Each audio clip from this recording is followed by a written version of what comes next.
Bonjour à tous, aujourd'hui c'est Franck Dunas qui témoigne. Monsieur Dunas a étudié les mathématiques jusqu'en Master 1 avant d'avoir une belle opportunité de se consacrer à sa passion et devenir musicien. Il a ensuite créé la chaîne YouTube Matador où il nous parle de sa passion pour les maths. Aujourd'hui, il nous dit pourquoi il les aime tant. Pourquoi aimez-vous les maths ? Vaste question, n'est-ce pas? Et d'ailleurs, peut-être que vous qui regardez cette vidéo en ce moment, vous vous dites « Mais non, moi il a tort, moi j'aime pas du tout les maths. » Et pourtant, vous en raffolez, croyez-moi. Voici 3 raisons parmi tant d'autres qui font que même sans que vous le sachiez, cette discipline vous apporte plus de joie et de satisfaction que n'importe quelle glace au chocolat avec des brownies dedans.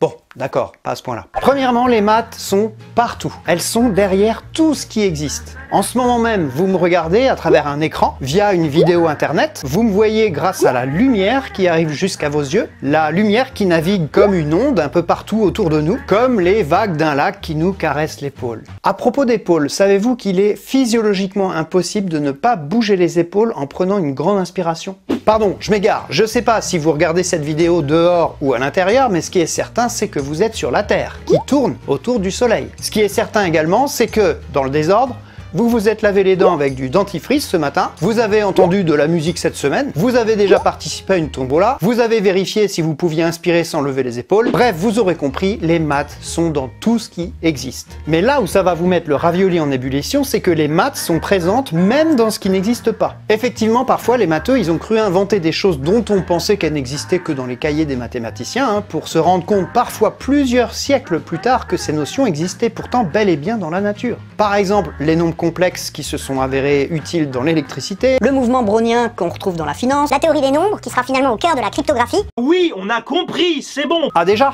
Non, parce que j'en ai plein d'autres comme ça. Non, merci. Ok, calmez-vous. Deuxièmement, les maths sont amusantes. Oui, elles sont amusantes. Quand vous jouez aux échecs, vous réfléchissez autant que quand vous résolvez une équation. Vous raisonnez, vous anticipez, vous calculez, vous appliquez des règles de déplacement dans l'espoir de résoudre un problème sur l'échiquier. Quand vous vous émerveillez devant un tour de magie, souvent, derrière, c'est des mathématiques qui sont cachées. Il y a des jeux de société autour des maths, il y a des spectacles, il y a des romans qui parlent de maths, il y a des blagues aussi de maths. Il y a 3 sortes de mathématiciens, ceux qui savent compter et les autres. Et vous trouvez ça drôle? Et enfin, troisièmement, les mathématiques sont fascinantes. Le philosophe des sciences Étienne Klein en parle beaucoup mieux que moi dans ses conférences. On peut s'étonner sans fin que les mathématiques soient aussi efficaces pour décrire le monde. Et c'est vrai, comment se fait-il par exemple que les mêmes lois mathématiques décrivent à la perfection le mouvement de ce verre qui tombe,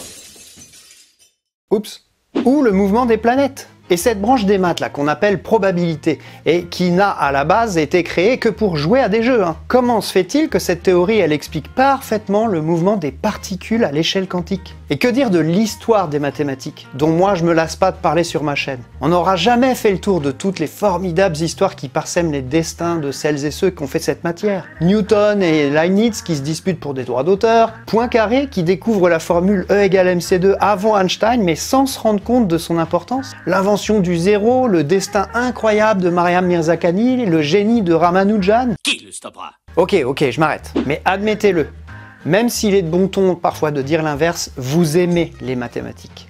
Ne laissez jamais personne vous dire le contraire.